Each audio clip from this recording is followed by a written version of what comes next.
Time, I ask our guests to please make their way to their seats. We will begin our ceremony in approximately 5 minutes.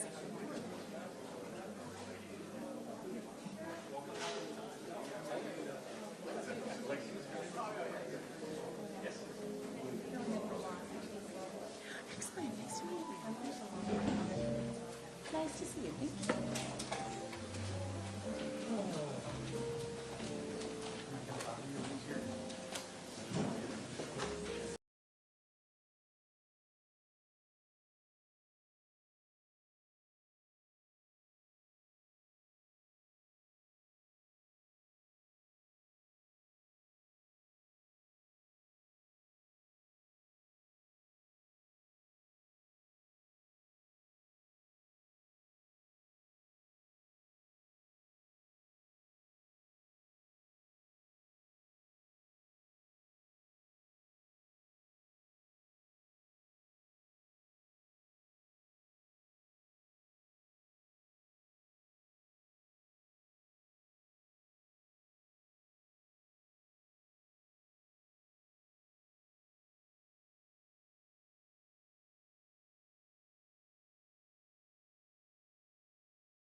Good afternoon, everyone, and welcome.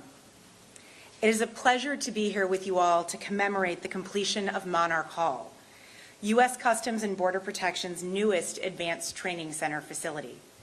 My name is Dina Cooper. It is my privilege to be your MC for today's ceremony. I would now like to welcome our distinguished guests. First, the Secretary of Homeland Security, the Honorable Kristi Noem.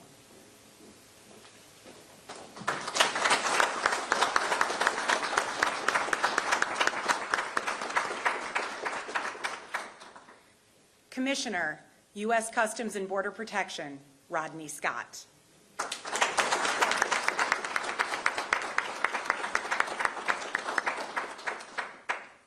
Senator from the state of West Virginia, the Honorable Shelley Moore Capito.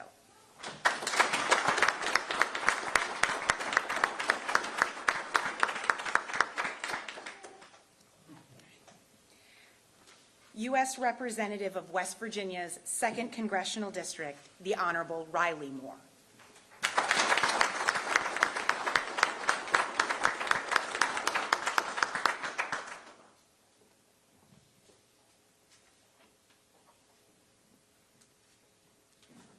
I also thank my esteemed colleagues from the Department of Homeland Security, U.S. Customs and Border Protection, and our partners at the U.S. Army Corps of Engineers for being here today. It is a privilege to celebrate this milestone with you. Ribbon-cutting ceremonies have been used to mark progress and new beginnings. During the early parts of the modern age, the practice brought communities together to highlight the completion of critical infrastructure and the opening of new businesses and buildings. They have been used to signify the culmination of a project from its inception and vision through development and finally, completion. About 20 years ago, we held a ribbon-cutting ceremony to open the Advanced Training Center here in Jefferson County, West Virginia, as the first of its kind facility to prepare our law enforcement officers for the varied challenges their frontline duties bring them. It was a vision that came to fruition through close collaboration with our partners in Congress, with multidisciplinary teams to design and construct the campus facilities, and our local community here in Harpers Ferry, who helped us to ensure this center would be a beneficial addition to the beautiful and historic area. We are very grateful to have the continued support of Congress, especially that of Senator Capito and Representative Moore, and the surrounding community throughout the years. the Advanced Training Center has truly found a home in Jefferson County. Our goal has largely remained the same since we initially began the design and development of the Advanced Training Center: to deliver mission-specific training to our workforce to meet emerging Homeland Security challenges at and beyond our borders. Today's ceremony underscores our ongoing commitment to this goal and our dedication to ensuring this campus remains a state-of-the-art training center for U.S. Customs and Border Protection's law enforcement personnel and our leadership team. The building we are looking at now is the conclusion of a 5-year interagency and inter-industry effort to plan, design, and develop Monarch Hall. At 32,300 square feet, this 2-story building includes classrooms, collaboration rooms, office space for staff members, and a state-of-the-art green screen room. This newest addition to the Advanced Training Center will provide critical features to enhance the Office of Training and Development's work in fulfilling its mission and meeting the rapidly evolving training demands of our agency. We would not be standing here without the support of Congress, especially that of Senator Capito, who helped to secure the generous funding for the building we are dedicating today. I also want to take a moment to acknowledge Office of Facilities and Asset Management Assistant Commissioner Yvonne Medina and Office of Training and Development Assistant Commissioner Chris Hall. Their joint leadership, coupled with the extraordinary efforts of their respective teams, helped bring forth the facility you see today. Finally, I'd like to recognize the collaboration with the U.S. Army Corps of Engineers and Lobar Incorporated. We are grateful for their professionalism and commitment to helping us achieve this milestone in a timely manner and within budget. We are thankful for these combined efforts of all who have been involved in the project from inception to completion. Before we hear from our speakers, I would like to ask everyone to please stand for the presentation of colors from the U.S. Customs and Border Protection Honor Guard and the singing of the national anthem by Ron Madison, Office of Facilities and Asset Management. All uniformed personnel, up 10, put.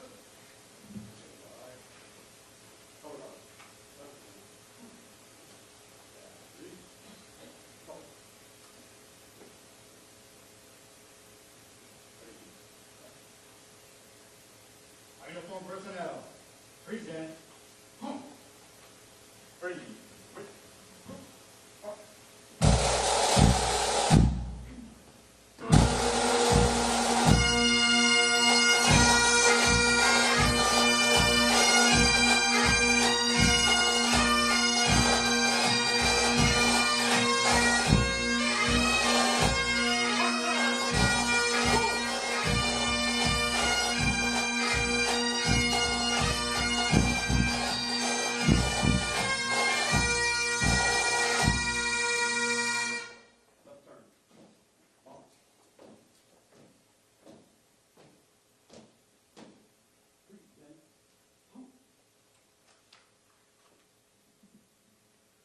Oh, say, can you see by the dawn's early light what so proudly we hailed at the twilight's last gleaming, whose broad stripes and bright stars through the perilous fight o'er the ramparts we watched were so gallantly streaming, and the rocket's red glare, the bombs bursting in air, gave proof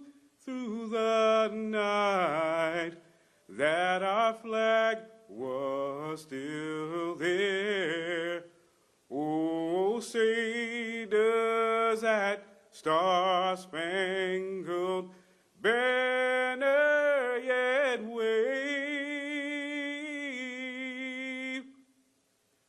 o'er the land of the free and the home of the brave?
Ladies and gentlemen, please remain standing for the invocation by Chaplain Patrick Orender, Office of Field Operations.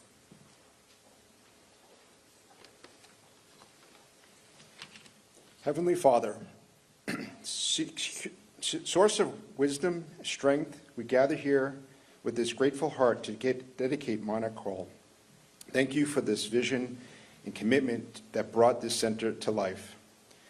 Please empower our workforce.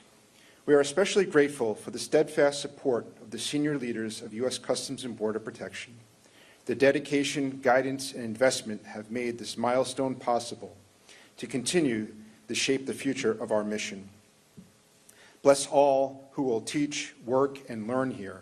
May they be equipped with the knowledge, the skills, and the character to serve and protect our homeland with excellence and integrity.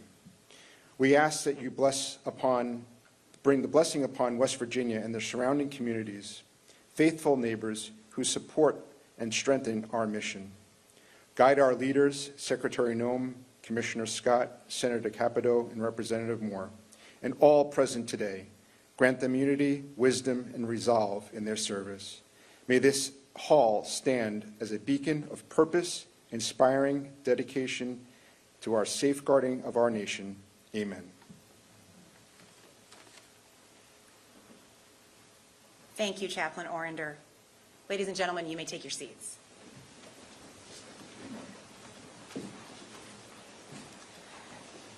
Since becoming the 8th Secretary of the Department of Homeland Security, our first speaker, the Honorable Kristi Noem, has been an unwavering champion of our agency's important border security mission and of our dedicated workforce who serve and protect the American people. We are very grateful to have Secretary Noem's leadership in all we do at U.S. Customs and Border Protection. We are especially honored to have her join us today for this momentous occasion. And now I ask you to all help me welcome to the stage Secretary Noem.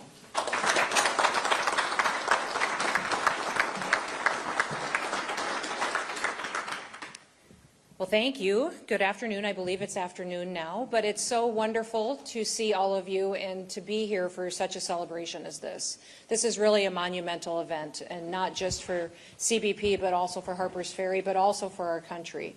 And so I want to thank you for taking the time to be here for this ribbon cutting and to recognize all that it took to get to this point.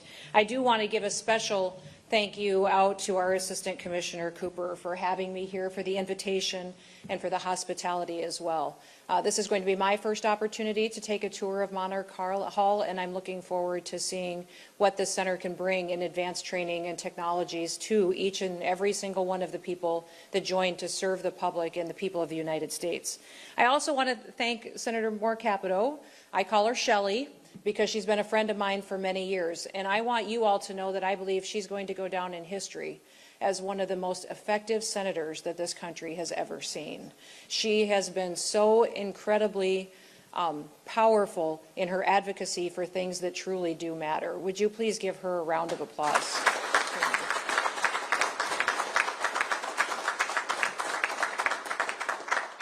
She doesn't just advocate for funding for this campus when she talks about Harpers Ferry and what this training center means.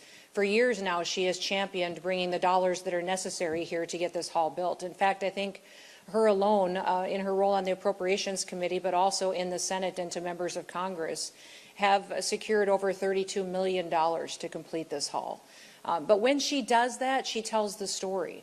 She tells the story of the men and women that will be here, that will train here, what it means for our country, what it means for our security and the ability of our families to be able to sleep and raise their children at night in a country where they're safe and where they can still pursue the American dream. I've been a long believer in the old proverb that says, what you see with your eyes, you carry in your heart. And I know that she does when she talks about this place, when she talks about West Virginia, and when she talks about what CBP means to this country as well.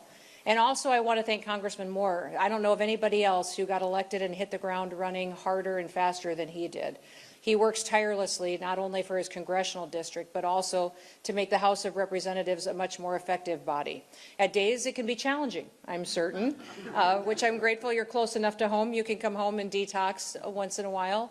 But I will tell you that when he stands up in a room and he speaks, people stop and they listen. And that rarely happens with members of Congress. When other colleagues are gathered together to learn about the facts behind a project or want to know for certain what truly is the situation that this policy will bring forth in this country, when Congressman Moore speaks, his colleagues listen to him, and he speaks with wisdom and discernment. So I want to thank both of them for being advocates of this facility and advocates of CBP and the work that they do every single day. There's a few other people that I do want to acknowledge. We have the opportunity to have Commissioner Rodney Scott with us today. I don't know if this is his first official event since being confirmed as the new commissioner of CBP, but if you would all congratulate him with me, I'm so thrilled at his new leadership role.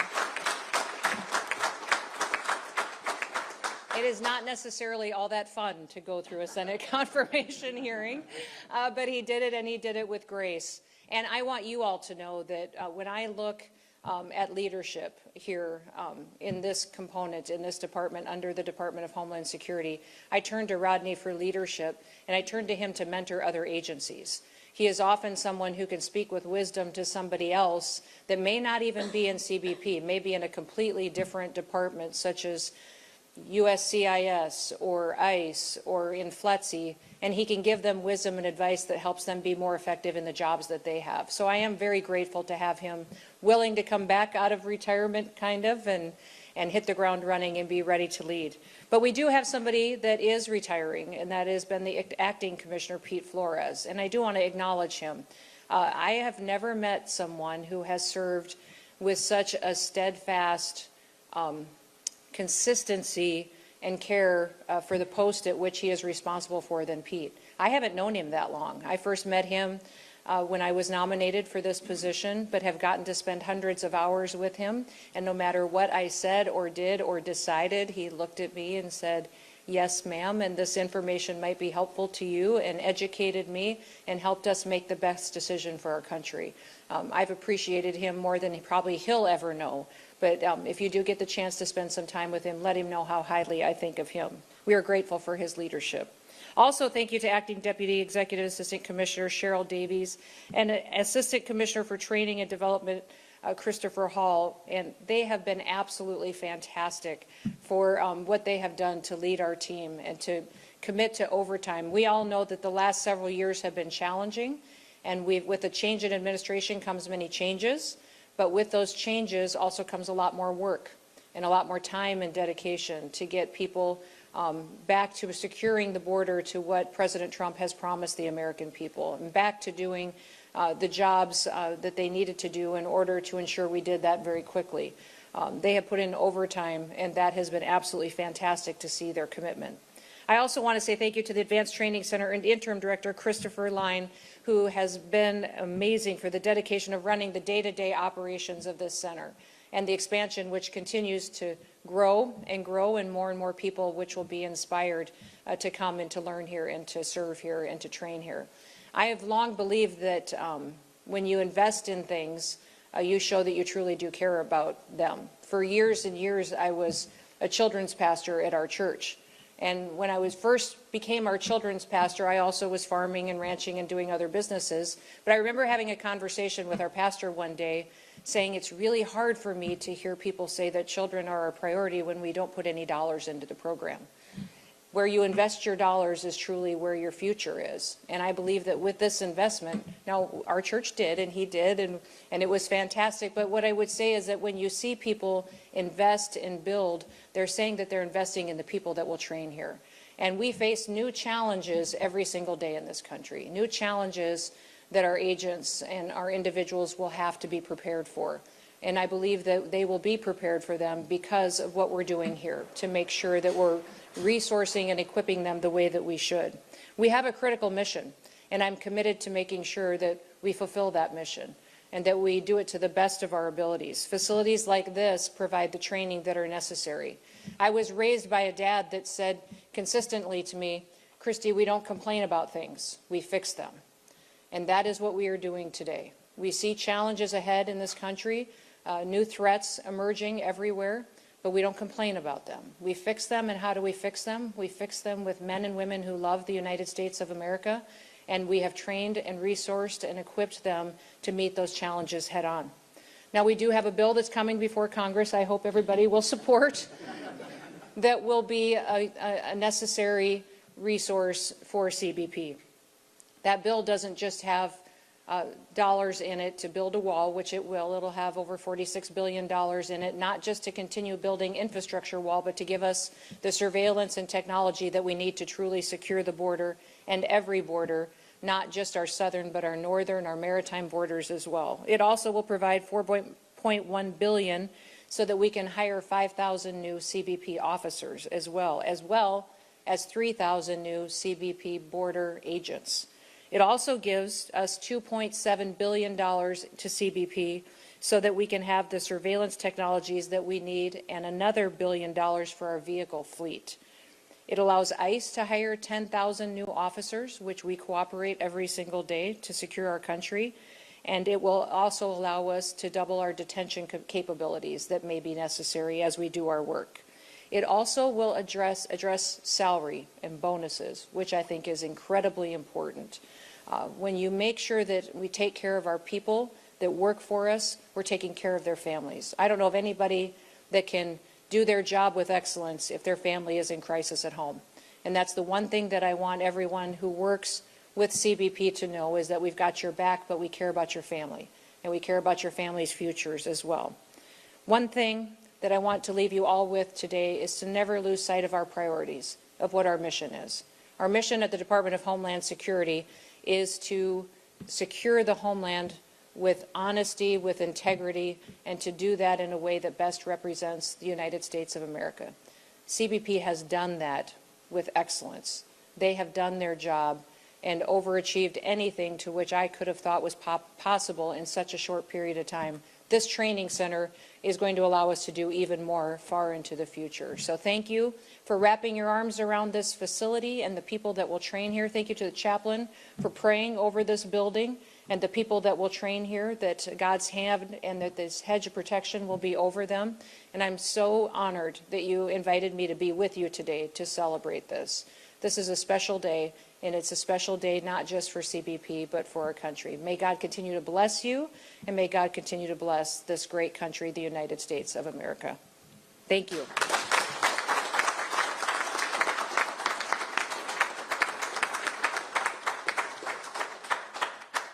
Thank you, Secretary Noem. It is truly a privilege to have you with us today. As our agency's senior career official who supervises our daily operations, Commissioner Rodney Scott guides the everyday work we do to defend our nation, including oversight of capital projects like Monarch Hall. At this time, I invite Commissioner Scott to the stage. Sir, the floor is yours.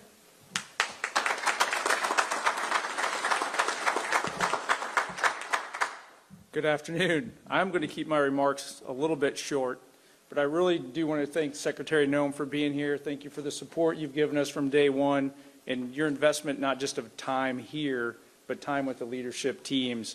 But your attendance here today means a lot to us, and greatly appreciate it. Senator, I can't thank you enough. Congressman, I can't thank you enough for the support that you've given beyond this facility. But specifically today, I do want to focus on Monarch Hall and Advanced Training Center.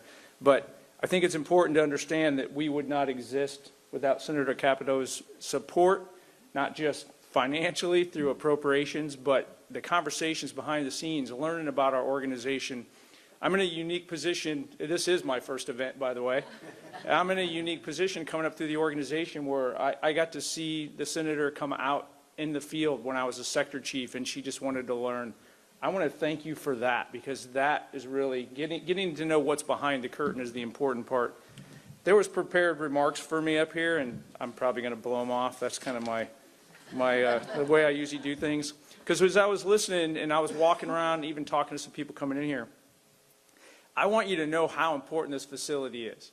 Not just Monarch Hall. We're here to do a ribbon cutting on Monarch Hall, but can't even say it. Monarch Hall is just one more spoke in this wheel that CBP has of investing in its people and investing in its culture so that we can provide America the best border security we possibly can, effectiveness and efficiency-wise. And I'm a product of ATC. So I kind of want to focus on that, I think, today a little bit. And I'm going to apologize for all the people that wrote my notes. I'm going to blow them off. But I want you to know that all the success in me becoming commissioner really does come back to this. But it's not, when you say ATC or Monarch Hall, it seems so singular. And I think we forget, because I had a list of people I'm supposed to thank here, and I'm going to highlight a couple of them.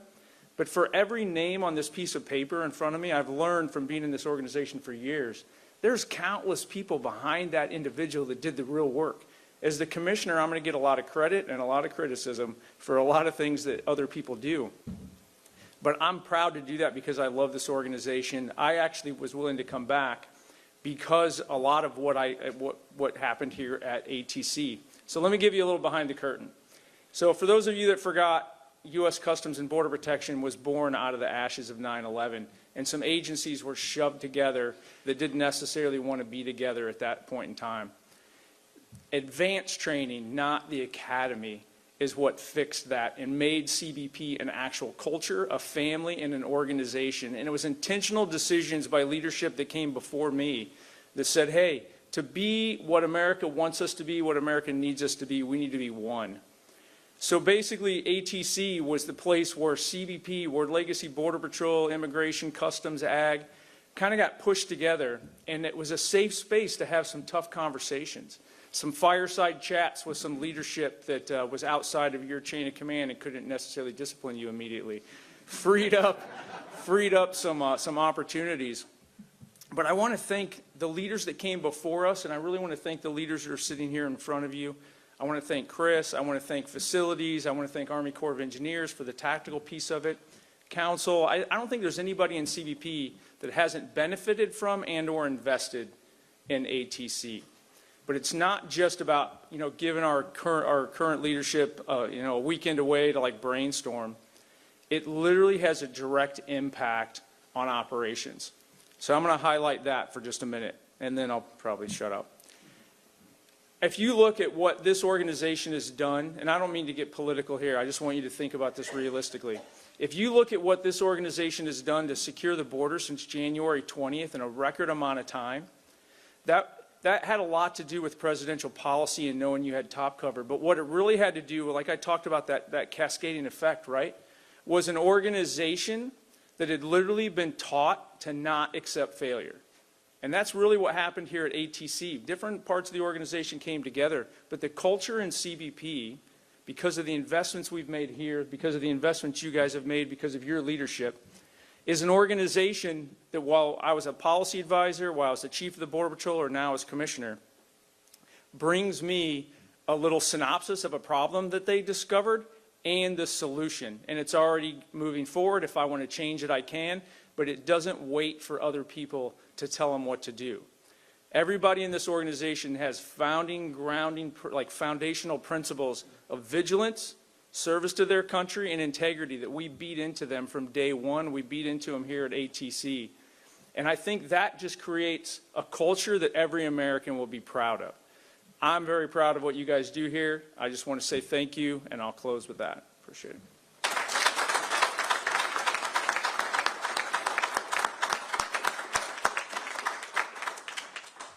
Thank you, Commissioner Scott. Our next speaker is the Honorable Shelley Moore Capito, U.S. Senator from West Virginia.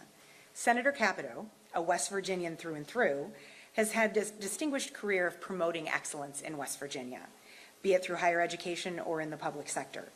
As former chairwoman and ranking member, and now current majority member of the Senate Homeland Security Appropriations Subcommittee, we appreciate Senator Capito's commitment to understanding what we do along the U.S. border and beyond, and for supporting our mission. We are again very thankful to have her help in securing the funding for this project when she was chairwoman. Without further ado, let's welcome Senator Capito. Well, thank you very much for the warm introduction, and I am so happy to have the Cabinet Secretary here, who I call Kristi, because we served together for 4 years and we've known each other. She's an excellent governor in her home state of South Dakota, and just a really warm, as you can tell, very warm and dedicated and great family person as well. So it was fun for us to fly out and do some catching up to do. Rodney I met out in California when he was the sector chief out there, and I cannot tell you how excited I was when I saw that he was going to be the nominee for this position. He knows that. I was going to ask you, when did you start your training? 1992. Things have changed since 1992. And think about it. He's seen probably a lot of different things. So he knows, I mean, I think there's nothing better than a person to lead an organization that knows the organization, knows what it's like to be that first trainee when you're first trying to get your feet wet, knows what it means to be probably assigned to a place you really don't want to go. How do you explain to your family, but also the different problems that are coming across the desk or out in the field. So, Rodney, congratulations on your nomination. You're right, confirmation's not easy to go through, but you have a great mentor here. She's just terrific. Great to be here with Congressman Riley Moore, who is my nephew. And so I was thinking about all the people that I've known so long. I've probably known him, I definitely have known him longer than anybody else. 1980, July 1st, yes. He's first grandchild in our family, so it was a big joyous day. But I'm so proud of what he's doing here. He lives right here in Harpers Ferry, which really makes a difference. But Riley's, as the Secretary said, he's a star and he's going to do well. We're both on appropriations, which is kind of a nice tag team situation in terms of being in the Senate, being in the House, so we have constant communication as well. I will bring back to Senator Katie Britt, who chairs that committee. She said, thanks a lot for leaving that. I went to a very non-controversial committee to chair, health, education, and labor. Woo, I might come back to Homeland Security. Yeah, Homeland Security is looking maybe a little bit easier now. But anyway, this facility is fantastic. We've been out here more than a few times. We brought a staff retreat out here several years ago so we could see really on the ground what occurs at this facility. And as a West Virginian, you know, my frame of reference, different than these guys, is that West Virginia frame of reference. It's great to have everybody have a touch of West Virginia when they come here, but it's the economic opportunity that the center brings to this region of West Virginia. Many of the folks who teach here and work here are now native West Virginians and live here. And so for us, this is just an incredible facility to watch it grow. And the Monarch Hall is, you know, I was trying to think, is the Monarch butterfly our state butterfly? I think it is. It is. All right. I didn't win the Golden Horseshoe contest, but that's our West Virginia history contest. But anyway, I thought that's our state butterfly. I don't know. Does South Dakota have a state butterfly? They migrate through South Dakota. Okay, there we go. There we go. That's how we got it. Yeah. But anyway, so I'm really proud. When I think about what's coming across the border, I mean, really, I can't say enough praise for President Trump and the Secretary and what they've been able to accomplish in the last 5 or 6 months. You know, it takes a will, an incredible will, a steel will, to move forward in an aggressive manner, to be able to make the changes as much as they can without Congress acting, to be able to really change the face of particularly the southern border. Our state of West Virginia is particularly affected by the fentanyl that comes over and across the border. We know our fellow West Virginians, we've lost too many to the scourge of fentanyl. Family members, church members, neighbors. It knows no boundaries, no economic boundaries. Nobody. I can tell you, my daughter went to high school in Charleston. She's lost probably 15 people. She's 39 right now. 15 people in and around her age group, either a year above her year, or the year below, in that one single high school to the overdose of fentanyl. I mean, that's just unbelievable. It's horrifying. So that is a challenge that we want to make sure that the Border Patrol is ready to meet the challenge. The technology is evolving huge here. And lastly, I'll say this. I'm getting a lot of kudos for bringing $32 million, which is pretty good. Senator Byrd would be very happy with that. But you have to remember, this is our money coming back to us. This is not my money, or honestly, don't tell President Trump, it's not the president's money. It is our money coming back to where our priorities are. As the Secretary said, we set our priorities and that reflects who we are. And so to have the training that we have here, to be able to have so many people touch West Virginia and be a part of West Virginia and always have a bit of West Virginia left in their heart, no matter where they go across this country, is a great thing for somebody who is a native West Virginian and loves it like we all love our home states. So thank you so much for coming out today. It's been remarkable that you would take the time. I was kind of fully waiting for her to cancel because of all of the other things that are going on. But I will see the best decision, besides the Secretary coming here, is whoever made the decision to not have this outside. Now, that shows you how smart everybody is here at the training center, because off that pavement, it'd be 100, over 100 degrees probably. Anyway, I'm so proud of everybody. Thank you, and let's keep up the good work and make sure that we do as we want, and that's securing our borders and making sure that we can have that American way of life that we all love and cherish. So thank you all very much.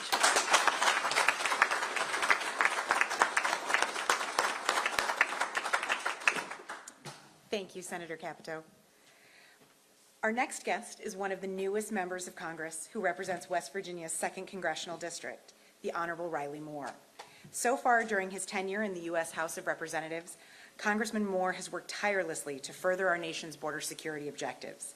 We appreciate his ongoing collaboration to keep America safe and his commitment to the President's objectives of keeping our borders secure and strong. We look forward to growing in our partnership with you, especially as the representative of this congressional district. Thank you for joining us today. And now, please help me welcome Congressman Riley Moore. Thank you very much. Feels like I was just here because I just was. I got to put on glasses. My aunt makes fun of me because I'm getting old. I got to wear glasses now. It's the way of the world. But no, it's great to be here. And Senator Capito was just touching on the effects of the border in West Virginia before I get into my prepared remarks. This is just last May, 2 miles from here, an illegal immigrant killed somebody in our community and burned her body. Just 2 miles from right here in West Virginia. It's really hard to believe, so it feels like every state is a border state, to be honest with you, with the effects that it's having on everybody. But on that somber note, I do want to say it's a pleasure to be back here at the CBP Advanced Training Center, to be part of Monarch Hall. That is kind of a tongue twister. Monarch Hall ribbon cutting. This new facility is crucial to expanding the good work of the CBP that's been ongoing here in West Virginia. I'd like to also start by thanking the hardworking men and women of Customs and Border Protection who work with little recognition sometimes. Certainly from my office they get that, but sometimes in the public they do not, and they very much deserve it for keeping our nation safe. So thank you all very much. I also want to extend my gratitude to Senator Capito, Aunt Shelley, who has used her position on the Appropriations Committee to secure this funding for this great facility that we have here. And I'm so proud to be the only freshman member of the House Appropriations Committee. And I look forward to working with the Senator and you all here at the Advanced Training Center to further expand and continue the mission. I'm also grateful, so grateful for Secretary Noem for being in Harpers Ferry, West Virginia. Thank you so very much. I live 5 minutes from here. Somebody told me last month, Secretary of Homeland Security is going to be 5 minutes from my house. I wouldn't believe it. But here you are. So thank you so much for being here today and your unwavering support for law enforcement, particularly CBP and the Advanced Training Center here in Harpers Ferry. The previous administration, though, certainly had no hesitation leaving the border wide open for the last 4 years and throwing our brave CBP officers and agents under the bus. Simply put, they just didn't let them do their jobs. And this has had grave consequences. Over those prior 4 years, millions of illegal immigrants poured across our border. This includes tens of thousands of special interest aliens who we know pose a national security threat to our country, including known terrorists that the previous administration gave free rein to cross the border and to disappear into the interior of this country. Last year, the FBI arrested several of these individuals for plotting a terrorist attack. How many are still out there planning those right now, particularly given the recent events in Iran? Well, thank God that we have Secretary Kristi Noem here taking care of these things and keeping us all safe, so thank you for that. But, you know, it turns out that we didn't need legislation to fix any of this. We just needed a new president. That's all we needed to be able to fix this. And a new administration to come in, and a president who would let you folks do what you do best, protect our border and keep Americans safe. As a result, the number of border crossings has cratered to historic lows. It's hard to believe there's hardly anybody trying to cross right now, with just 8,400 encounters in the month of April compared to 129,000 last year in the month of April. It's just astounding. Just 2 weeks ago, I visited this facility, as I mentioned at the outset, with several of my House colleagues. We did bring some other House members out here. While here, I tried the training simulator, which allows instructors to gauge officer and agent responses to lifelike situations without putting anyone in harm's way. You were there for that, so you can attest to this. I did a good job on this. There was a guy coming up with a knife, and there was somebody in the car. I neutralized both these folks in 1.5 seconds with 7 rounds. One of them a headshot through a windshield. That's correct. So we're big Second Amendment supporters in West Virginia. So I'd like to come back out to the gun range whenever you get some time. But it's a great simulator. It was very, very lifelike. And actually, the simulator gun itself had the weight of like a Glock. It felt like an actual handgun and had a bit of recoil and all that, which I found very interesting. So thank you for that again. And I'm also, if you ever need any help out in the field, though, give me a shout. I'll head on down. But I'm also excited to share that I will also be introducing legislation. We talked about this during our brief in the House to realize CBP's goal to swap parcels of land here currently owned by DHS and Interior, and hopefully get those additional 25 acres so we continue to grow this wonderful facility. Allow me to once again express my gratitude for the important work being done here at this facility and for the invitation to address you all today. Thank you so very much, and God bless you all. Thank you.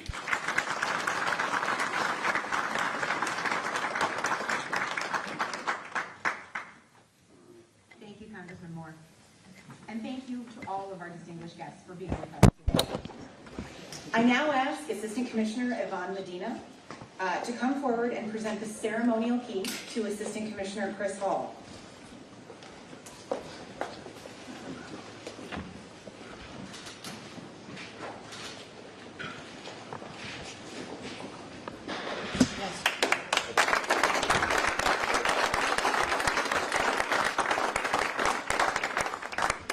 Thank you, AC Medina. AC Hall, Monarch Hall is officially yours.